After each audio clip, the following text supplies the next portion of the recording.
teman-teman, apa kabar? Kembali lagi bertemu bersama saya, Miss Ani dari fokusios.com dan juga teman saya.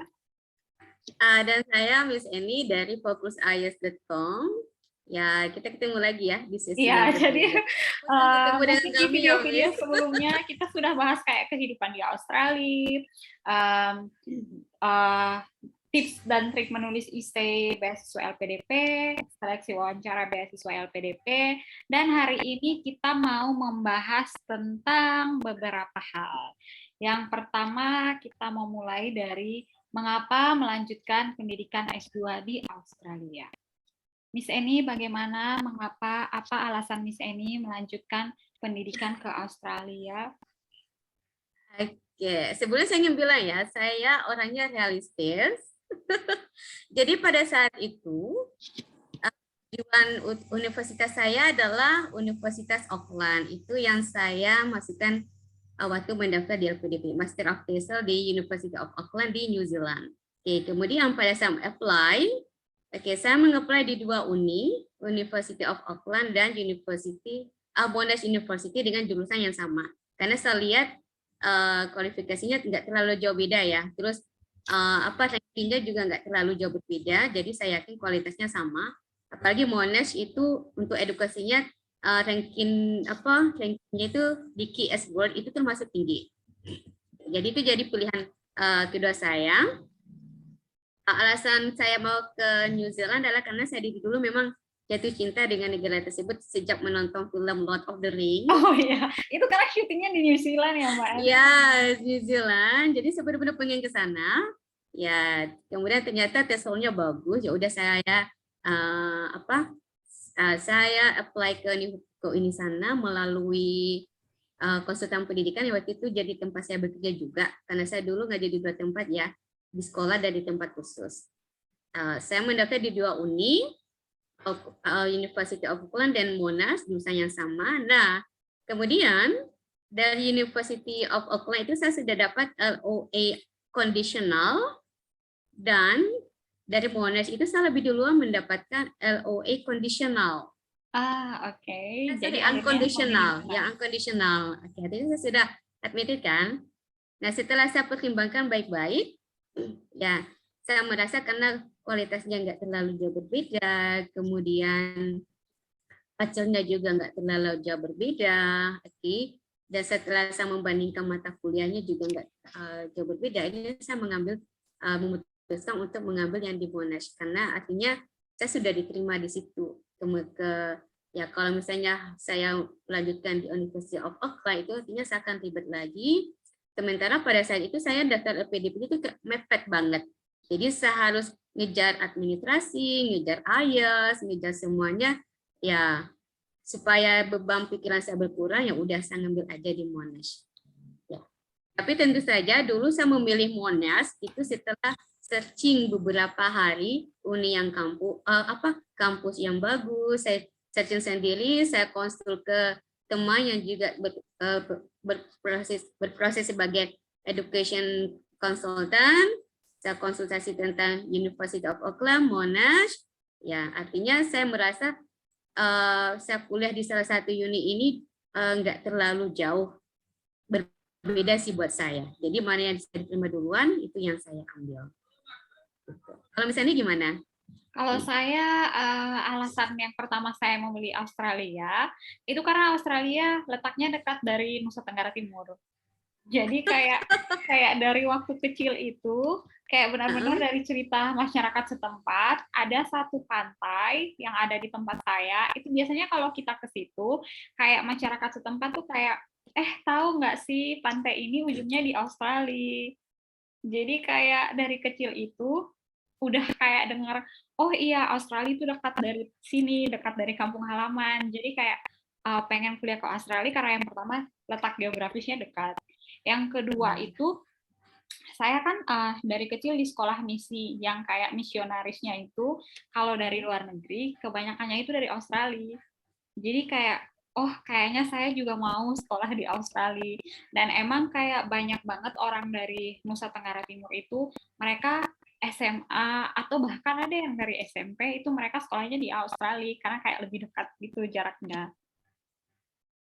Terus kayak kenapa memilih Monash? Waktu itu saya daftarnya di salah satu kampus terlebih dahulu, tapi ternyata nggak keterima. Jadi kayak masuk waiting list dan akhirnya mendaftar ke Monash. Dapatlah LOE-nya dari Monash. Jadi ya sudahlah, akhirnya saya memutuskan untuk kuliah di Monash. Tapi pas waktu saya lihat di QS rank dan latar belakang Monash, oh ternyata Monash sebagus itu, maksudnya kayak rankingnya bagus, kampusnya bagus, terus dari testimoni alumni kayak TESOL Monash tuh bagus, jadi akhirnya saya ambillah kuliah di Monash. Oke. Kalau saya dulu Miss itu searching kampus, itu benar-benar saya searching dulu TESOL di UK, USA, dan Australia. Saya bandingkan benar-benar kampusnya. Saya bikin list, bikin note. Oke, ini bagus ini. Oh, ini kayaknya saya nggak mampu masuk deh karena terlalu tinggi requirement-nya. Ya, jadi saya coret ya kira-kira saya nggak bisa masuk. Akhirnya saya pilih 2 yang kira-kira saya mampu gitu kan. Auckland dengan Monash. Ya, dan waktu itu saya mengambil yang memang rankingnya bagus ya. Di UK mana kampus yang rankingnya bagus, Australia yang rankingnya bagus apa saja, di New Zealand, USA juga rankingnya yang kampus yang rankingnya bagus itu juga yang mana gitu. Jadi search itu benar-benar kayak beberapa hari. Itu benar-benar buat searching kampus. Ya. Kemudian selain itu saya juga searching biaya hidup, kemudian di sana kehidupan muslim itu kayak gimana sebelum saya memutuskan lanjut di ada apply di Monash dan atau di Auckland karena ya saya juga mikir safety kan karena saya muslimah dan kita udah sering dengar berita ya rasisme di luar negeri dan ya ada ya salah satu alasan saya mulai Australia karena mereka ramah terhadap muslim dan itu salah satu alasan saya juga. Jadi intinya adalah mungkin buat teman-teman ya, yang memilih kampus, searching benar-benar, ketahui benar-benar kampusnya, kualitasnya, kemudian testimoni dari alumninya, kemudian tentang negara itu, culture-nya, supaya memudahkan kita juga untuk beradaptasi. Apa yang akan dipelajari, apa yang ditawarkan, dan setelah lulus, nanti skill yang diperoleh apa, gitu. Kalau saya dulu selain search di Google soal kampusnya, mata kuliahnya, saya itu kayak di sini banyak alumni-alumni dari Australia. Saya tuh kayak karena emang tujuan saya kuliah di Australia, jadi saya benar-benar kayak bertanya ke beberapa dari mereka, kalau misalnya mau ngambil TESOL itu bagusnya di mana ya kalau di Australia. Terus kayak mereka menyarankan, oh iya bagusnya itu Monash kan terkenal. Jadi akhirnya selain dari search di Google itu juga dari kayak masukan-masukan dari beberapa orang. Terus saya search ngelihat dulu kayak course description-nya, bisa nggak ya saya kalau yang ini. Ya benar. Tapi benar juga ya, salah satu alasan seperti yang dibilang Miss Eni tadi, safety. Saya juga waktu itu sempat nyari kayak di Google itu kayak gimana sih hidup di Australia. Kan kebetulan Clayton waktu itu kayak baru di telinga saya. Kalau Melbourne kan kayak banyak orang, kayak banyak, maksudnya sudah sering terdengar. Tapi Clayton kan kayak waktu itu untuk saya asing di telinga saya, jadi saya benar-benar cari yang kayak, oh kalau Clayton daerahnya kayak gini, safe nggak ya untuk kita, kayak berapa sih tingkat kejahatannya ya. Jadi benar-benar memantau juga hal itu, nggak cuma kampusnya tapi lingkungan sekitarnya. Benar, karena kan kita jauh dari keluarga ya. Iya. Dan juga ya untuk mengurangi resiko mental health, untuk menjaga mental health kita juga. Karena kita ke sana dengan beasiswa yang nggak bisa pulang balik kapan saja pada saat kita. Selanjutnya, bagaimana sih perbedaan sistem perkuliahan di Australia dan di kampus sebelumnya atau di Indonesia yang Miss Eni rasakan? Karena saya saya kuliah S2-nya itu gapnya dengan S1 itu jauh berbeda, jadi terus terang saya gagal. Tapi mungkin yang saya ingat adalah pada saat kami di Monash itu sebelum masuk itu kan ada reading wajib ya yang Iya. kita baca. Jadi ada beberapa essay yang harus kita baca, materi harus kita baca, dan kita masuk dosen menjelaskan yang kita diskusi dalam kelompok kelas. Jadi sistem perkuliahan di luar negeri itu lebih bagaimana kita menanggapi sebuah teori ya misalnya. Iya. Jadi kayak kayak case study gitu ya. Kita bebas mengekspresikan pendapat kita yang menyanggah atau mendukung, tapi tentu saja kita harus punya argumen yang sudah. Tapi argumennya nggak asal ngomong aja, tapi benar-benar ada bukti ilmiah. Ya, makanya selama studi di Monash itu kita membaca ratusan artikel. Dan satu lagi kayak sistem perkuliahan waktu di Monash itu nggak bisa kayak SKS, sistem kebut semalam, benar-benar harus long preparation-nya itu benar-benar harus dari jauh-jauh hari. Iya benar. Jadi saran saya untuk yang ingin kuliah di luar negeri itu biasakan membaca. Karena paling dibutuhkan pada saat kalian kuliah adalah membaca dan menulis. Waktu itu tugas kita menulis esai ya, Miss ya. Rata-rata kayak tugas kita itu semi research ya. Kayak semi research. Esainya itu berapa ribu kata ya? 4.000 kata. Dan itu kadang dibagi menjadi dua tugas esai. Ya. Jadi ya misalnya kita mengambil satu topik ya, dari awal kita sudah stick dengan topik itu sampai akhir semester ya. Jadi kebayangkan berapa puluh atau berapa ratus artikel yang kita baca sesuai dengan topik itu untuk menghasilkan sebuah esai. Iya. Dan satu lagi yang saya pelajari dari sistem perkuliahan di Australia adalah plagiarisme itu benar-benar nggak bisa ditolerir. Benar sekali. Ya. Jadi kami ada sistem terlitin. Jadi sebelum tugas itu disubmit ke dosen, kita submit dulu ke penelitian. Nanti peneliti itu akan mengecek tingkat plagiarisme kita. Pokoknya kalau plagiarisme yang similar itu sampai hampir 10%, kita udah deg-degan ya Mas Ani. Iya, kayak harus di bawah 9 ya. Kalau nggak salah kita udah harus di bawah 9. Pokoknya sampai kayak cuma 5%, 6% baru kami berani submit. Karena takut diduga plagiarisme. Iya, takut diduga plagiat. Bahkan kayak ide itu kalau bukan ide kita, idenya orang lain, kayak benar-benar harus disitasi nama orangnya. Ya, benar. Jadi hati-hati ya pada saat menulis esai. Makanya kemampuan menulis academic writing itu sangat-sangat penting. Dan terus terang bagi saya itu yang jadi my biggest problem. Ya, karena kebayangkan saya daftar S2 itu setelah lebih 10 tahun bekerja. Tidak pernah menulis esai sekalipun. Ya, karena saya dealing dengan anak kecil tiap hari. Di sekolah saya dealing sama anak kecil, di tempat kursus saya dealing sama kelas IELTS, TOEFL, dan children, teenager, ya. Tapi saya nggak pernah menulis esai sekalipun. Jadi pada saat lanjut S2, tugasnya itu adalah academic writing, saya benar-benar struggle di situ. Bahkan saya pernah dapat fail untuk tugas saya. Saya tuh nilai saya itu lengkap. Nilainya itu betulnya masih SD, HD, D, C, sama fail. P. Pas dulu baru fail ya? Iya, pas baru fail. Ya. Jadi tugas saya itu pernah fail. Karena esai saya tidak mencerminkan critical thinking saya. Oh iya. Iya benar,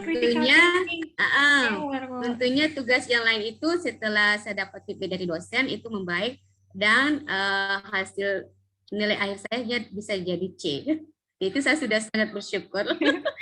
Sama satu lagi yang kayak saya pelajari dari sistem perkuliahan di Australia, kita itu kayak 2 minggu offline, terus 2 minggu itu online. Jadi kayak waktu masa pandemi, ketika segala sesuatunya berubah jadi menggunakan Zoom, kayak kebayang, oh dulu kita udah pernah kayak gini. Tapi itu tergantung jurusan ya, tidak semua. Iya, tergantung jurusan. Kalau kita di Ada TESOL, beberapa jurusan yang kayak masuk tiap hari. Itu tergantung dari course yang diambil.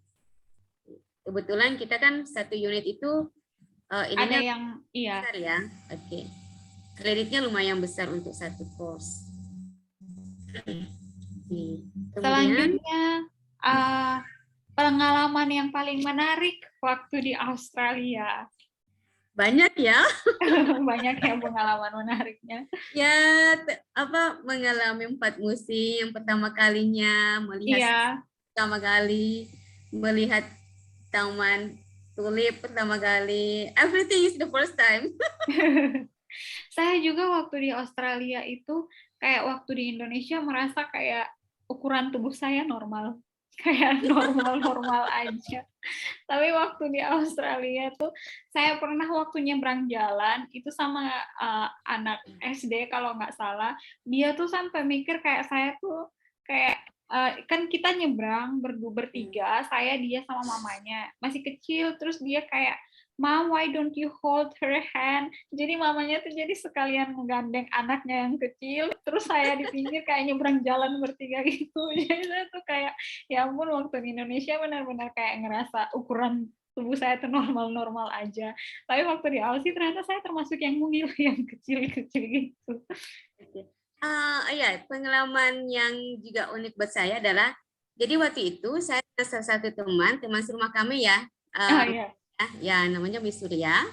Jadi saya dengan Surya waktu itu kami volunteering di organisasi namanya SEAL, Sudanese Australian Integrated Learning. Jadi di situ kayak volunteering untuk teaching anak-anak imigran dari Sudan. Nah, untuk mengajar bisa volunteering yang berkaitan dengan anak kecil, itu kita harus apply dan mendapatkan namanya working with children. Working with children. Ya, jadi kita nggak bisa asal volunteering, apalagi yang berkaitan dengan children. Nah, jadi kita mesti form, setelah itu baru nanti diinformasikan apakah kita punya kualifikasi untuk working with children or not. Setelah itu kita dapat kartunya, baru waktu itu bisa diterima untuk volunteering. Dan pada saat kami masuk volunteering itu kami diberikan beberapa role, dan role-nya misalnya nggak boleh ngambil foto anak-anak, itu benar-benar nggak boleh. Kalaupun misalnya anak-anaknya maksa untuk ngambil foto itu harus dihapus di depan pengurus, ya kayak di depannya. Jadi benar-benar nggak boleh ngambil foto. Nggak boleh ngambil foto anak-anak sembarangan. Ya, benar-benar nggak boleh nyentuh fisik ya, misalnya sama anak kecil di sana. Yeah. Oke, nggak boleh share food karena di sana mereka itu banyak yang alergi, dan itu kronis parah banget. Jadi nggak boleh asal sembarangan sharing food. Gitu. Jadi yang berkaitan dengan anak kecil itu benar-benar kita harus hati-hati. Nggak boleh moto mereka, nggak boleh asal nyentuh kayak gitu. Kemudian nggak boleh, karena mereka benar-benar dilindungi ya, Miss. Iya, mereka benar-benar nggak boleh upload anak-anak benar-benar. Ya, benar, nggak boleh upload foto mereka, nanti kita bisa dituntut. Jadi itu pengalaman yang menarik buat saya. Ya, selama volunteering di SEAL itu untuk teaching. Iya, saya tuh selain kayak berpengaruh sama saya yang selalu dikira masih anak-anak, sama salah satu pengalaman menarik saya itu adalah waktu nyewa rumah. Kayak benar-benar harus sesuai rule-nya. Kalau kayak di Indo kan kayak nyewa rumah, datang ke pemiliknya, saya boleh nggak sih tinggal di rumah ini? Boleh, udah gitu aja, kayak perjanjiannya cuman mulut ke mulut udah selesai. Tapi ternyata waktu di Australia itu harus benar-benar sesuai regulasi. Kayak kita datangin ke agent, terus inspeksi dulu, terus lihat dulu keadaan rumahnya. Jadi benar-benar rumahnya tuh waktu pertama kali disewa dan waktu ditinggalin itu benar-benar harus sama kondisinya. Iya benar. Iya, benar-benar harus sama kondisinya. Waktu kami mau pindah, itu benar-benar kami bersih-bersih rumah, jadi bersihkan semua jendela, tembok, lantai, karena harus sama kayak di foto. Itu kita kena denda ya, Miss? Iya. ada yang kotor atau ada yang rusak, itu benar-benar kita didenda dan bonding kita nggak kembali. Karena kita tanda tangan, misalnya tanda tangan kontrak kan waktu itu. Iya, waktu itu kita tanda tangan kontrak. Dan inspeksi itu beberapa kali ya, Miss? Iya, kayak 3-4 kali ya, per 3 bulan kayaknya. Benar. Terus waktu itu saya pikir kayak air, listrik gitu-gitu kalau kita udah nyewa rumah, kayak langsung balik, langsung kayak sepaket gitu. Ternyata ada sesuatu yang melewati pemerintah, yang tiba-tiba ada surat dari pemerintah, ini ya rekening airnya sudah berubah menjadi nama kamu, sekalian rumahnya sudah berubah menjadi nama kamu. Jadi kayak melibatkan pemerintah segitunya. Iya benar. Jadi untuk teman-teman nanti yang ingin nyewa rumah nanti, jangan lupa nanti kalian akan menandatangani kontrak. Kemudian rumah itu kan isi kontraknya. Ini kondisi awalnya. Pada saat kalian menikah rumah juga akan dicocokkan ya dengan foto. Iya. Jadi hati jangan sampai karpet itu ada yang rusak, tembok itu ada yang kalian paku, atau itu nggak boleh. Atau berubah warna sedikit aja jadi masalah. Atau berubah warna, itu kalian bisa kena penalti, dan penalti itu bisa ratusan dolar. Gitu. Jadi, tapi yang menariknya itu,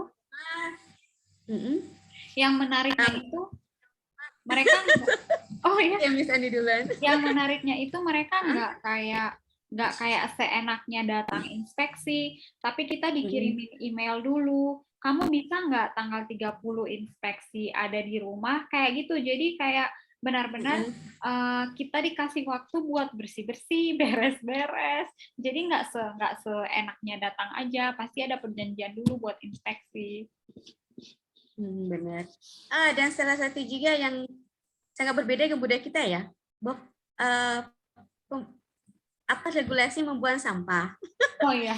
Di Aussie itu ada 3 tempat sampah ya, Miss? Merah. Iya, 3 tempat sampah. Merah itu untuk sampah beda-beda. Rumah tangga.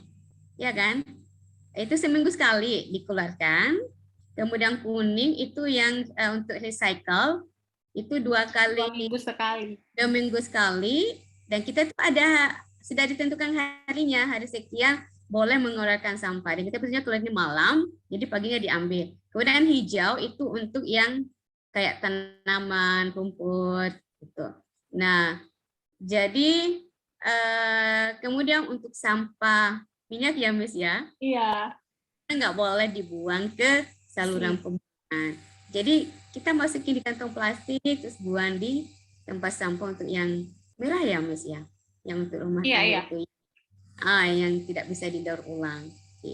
Jadi benar-benar harus tahu regulasi pembuangan sampah di situ. Dan ukuran tempat sampah itu sudah ditentukan, karena kalau melebihi nanti kena denda. Kalau sampahnya melebihi dari tempat sampah itu nanti kena denda. Iya. Dan kebetulan rumah kami, saya dan Miss Eni itu di pinggir jalan dan ada pohon gede gitu. Jadi waktu kalender pengeluaran sampah itu dikasih, udah ada catatan di bawahnya, rumah kalian tuh dekat pohon, nanti sampahnya jangan mepet ke pohon, maksudnya tempat sampahnya jangan mepet ke pohon, nanti susah diambil. Jadi kayak kita harus kayak menjauhkan agak lebih jauh dari pohon biar bisa Jadi harus aware dengan hal-hal seperti itu. Ya, kalau misalnya ada yang kurang jelas bisa tanyakan di komen ya. Terakhir, Miss Eni, cultural shock. Pernah ngerasain culture shock nggak? Karena sebelum saya mengambil kuliah, sebelum saya berangkat ke Aussie, itu kan kita lulus beasiswa itu kan nggak langsung berangkat ya, misalnya waktu itu lulus kalau nggak salah Juni ya, kita berangkatnya kayak Februari kalau nggak salah, awal Februari.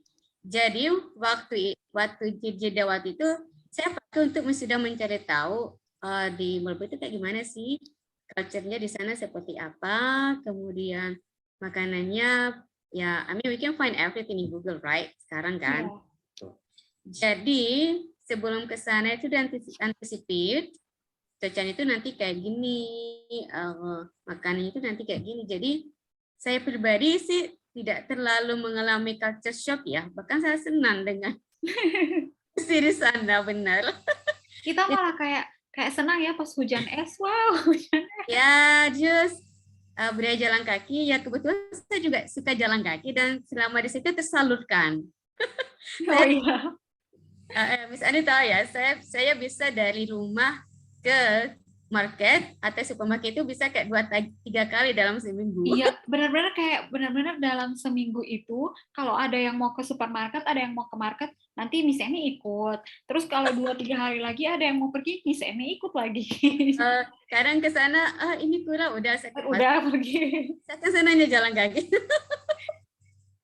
Oke, terus budaya menyeberang. Oke, saya senang malah dengan budaya menyeberang di sana karena berjalan kaki itu benar-benar di nomor satu kan ya, Miss. Iya.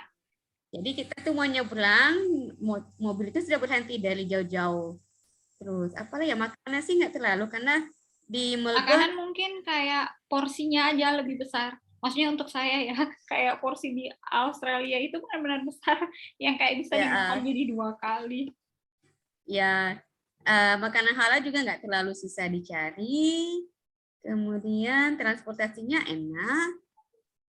Ya jadi nggak ada sih yang culture shock. Oh iya, berkaitan dengan makanan halal, apakah Miss Eni Oke. kesusahan Mungkin berada? yang shock, yang making me shock itu cuma tugas dari kampus. Oh iya, itu shock banget.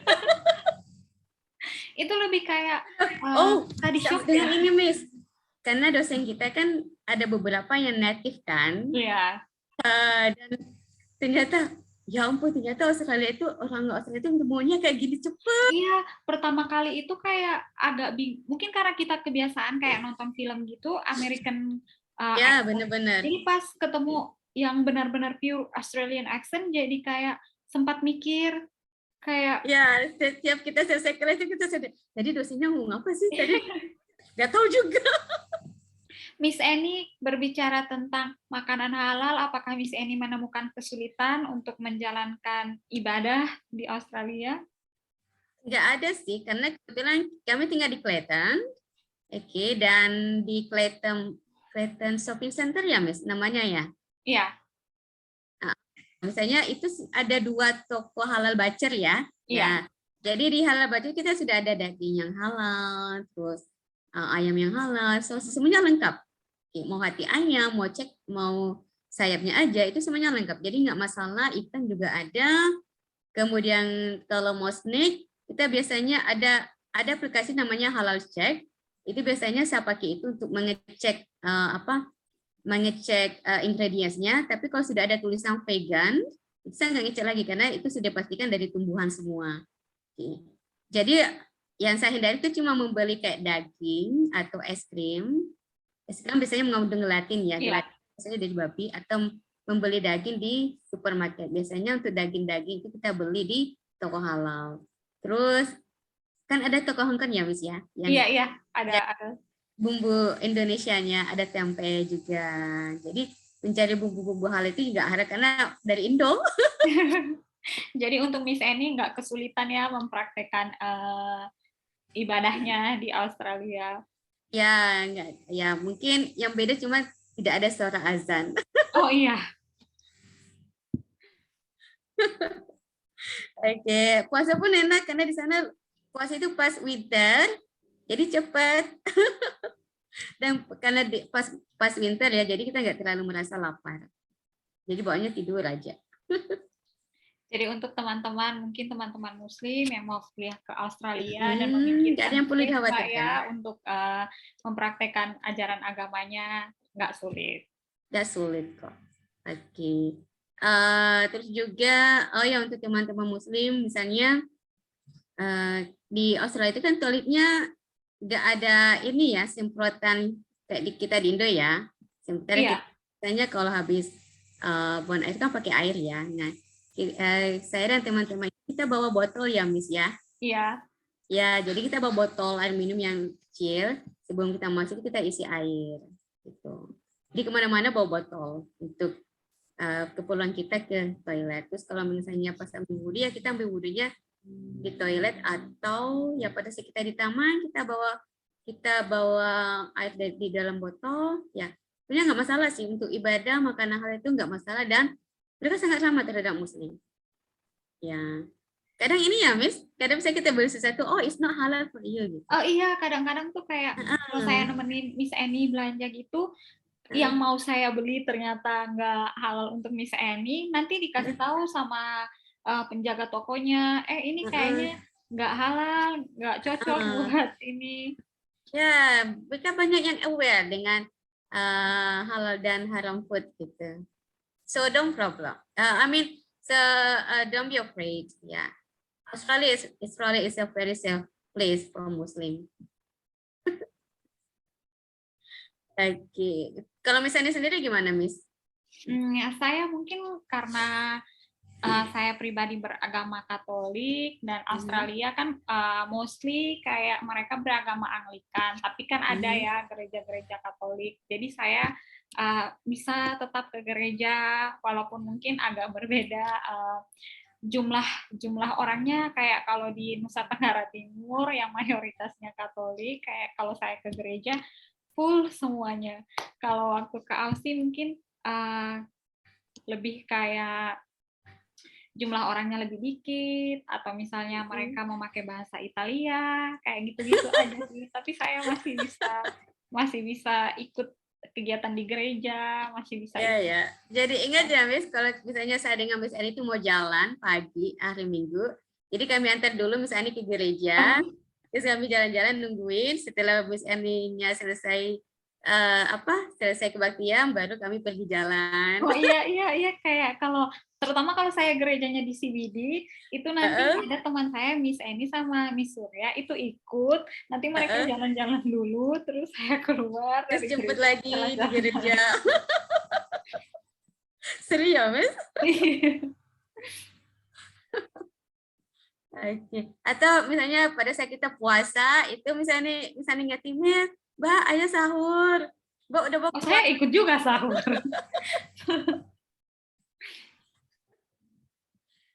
Oke. Apakah ada pesan untuk teman-teman yang mau berkuliah di Australia dari Miss Annie? Pesan saya ini sih kuliah di Aussie itu menyenangkan, akan ada banyak pengalaman. Kalau dari pribadi saya adalah setelah saya dari sana itu saya merasa lebih open-minded, lebih toleran dengan perbedaan, lebih menjaga untuk tidak menjudge orang lain, ya, karena pada saat kita kuliah kita akan bertemu dengan berbagai macam orang dan kita jadi reflect ke diri kita itu, oh kayaknya saya dulu kayaknya gitu ya, ternyata nyebelin ya dulu saya kayak gitu. Buat saya itu jadi bahan inspirasi saya juga. Apalagi waktu di Aussie kan saya tinggal dengan Miss Ani ya, yang kami beda culture. Dari saya dari Makassar, Miss Surya dari Malang, Jawa, Miss Ani dari Kupang. Kemudian satu teman kami lagi namanya Miss Septi, itu dari Kediri ya? Iya, dari Kediri. Jadi dua dari Jawa yang lembut, saya dan Miss Ani dari Timur yang benar-benar kayak yang lumayan frontal dan benar-benar saling melengkapi ya, Miss? Iya. Jadi pesan saya adalah siap-siap dengan perbedaan, baik itu dengan perbedaan teman senegara sendiri, dengan perbedaan budaya di Australia, ya. Dan gimana kita membuat diri kita, pada saat kita udah selesai di Australia, kita bukan cuma nambah ilmu ya, tapi juga menjadi pribadi yang lebih baik. Ya, lebih baik buat diri kita sendiri, baik untuk orang lain, dan baik untuk lingkungan kita sendiri. Dan jangan lupa siapkan mental ya, karena kita jangan jauh dari keluarga ya, Miss ya. Anything can happen ya. Kadang itu sesuatu yang baik, kadang juga sesuatu yang buruk. Kemudian pesan saya adalah luruskan niat. Intinya adalah kita kuliah ke luar negeri itu bukan untuk ngejar nilai, tapi ngejar ilmu. Kalau kita ngejar ilmu, berapapun nilai kita yang kita dapatkan, kita nggak akan kecewa. Kenapa? Karena ilmunya sudah kita dapatkan. Jadi mau nilai apapun, kita legowo, memang saya dapat C. Ya saya nggak kecewa karena memang ya kemampuan saya seperti itu gitu kan. Dan saya yakin dosen saya sudah memberikan nilai ke saya secara objektif. Ya, saya tetap bersyukur karena meskipun nilai saya C, ilmu yang saya dapat itu banyak. Saya itu udah banyak banget gitu. Dan itu yang berhasil membuat kita tetap waras. Iya. Bisa enjoy tetap bisa enjoy dengan kehidupan kami di Australia yang jauh dari keluarga, dengan suka dukanya. Ya, jadi ya, pesan saya itu aja sih. Kalau dari Miss Eni gimana, Miss? Kalau dari saya sama seperti yang Miss Eni tadi. Jadi kalau saya pribadi waktu pulang kayak ada hal-hal yang membuat saya jauh lebih baik dan bertumbuh yang bisa saya pelajari waktu di Australia. Kayak misalnya mengucapkan terima kasih dan maaf. Itu kayak That's benar-benar what. kayak ya kayak akhirnya jadi lebih sadar kayak kalau orang minta maaf atau orang mengucapkan terima kasih untuk sesuatu yang kecil aja tuh rasanya senang. Jadi kayak Terus ini ya, Miss, kita jadi nggak judgmental ke orang, iya, terus apa ngelihat sesuatu nggak cuma kayak hitam putih aja, tapi bisa dari berbagai perspektif. Dan lebih menghormati siapapun, apapun profesi mereka. Jadi banyak sih budaya yang bagus, yang positif yang bisa kita ambil. Begitu kita kembali ke Indonesia, yang bisa kita aplikasikan gitu. Misalnya, ya setelah makan dimanapun ya berberes sendiri, bersih iya sendiri. beberes sendiri. Terus kayak Be more independen, nggak terlalu iya. ada orang Terus satu lain. lagi yang saya pelajari itu kayak kalau ketemu orang udah lama banget nggak ketemu, itu kayak lebih mending, lebih enak aja kalau nanya kayak hai apa kabar, dibandingin kayak kalau dulu mungkin ya sebelum ke Aussie benar-benar di kepala tuh kayak ketemu orang, hai kamu kok tambah gendut ya, karena itu udah dikurangi. Sekarang kayak lebih enak aja kalau hai apa kabar. Betul teman yang keluar-keluar gitu itu di luar negeri enak loh, karena nggak akan ada yang komen.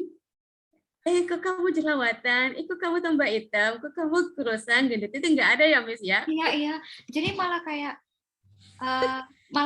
kalau kayak saya kan nggak putih tapi nggak terlalu hitam juga, jadi kayak coklat-coklat gitu malah lebih asik ya kayak Iya benar. Di luar itu kita jadi nggak terlalu mikir apakah kita cantik atau enggak ya. iya.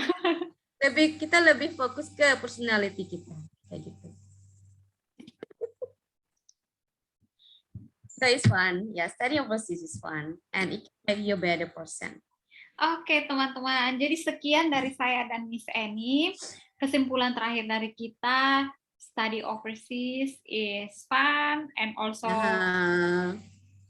ya, dan sebelum berangkat kenali dulu, riset dulu benar-benar kampusnya, negaranya, culture-nya, makanannya, ya untuk membantu kalian dengan proses adaptasi. Dan jangan lupa sampai di sana ingat mental health kalian kita jauh lebih penting daripada sekedar angka ya, Miss. iya.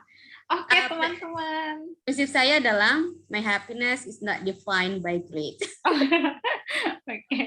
Oke teman-teman, jadi sekian dari saya dan Miss Eni dari focusielts.com, sharing pengalaman kami kuliah di Australia.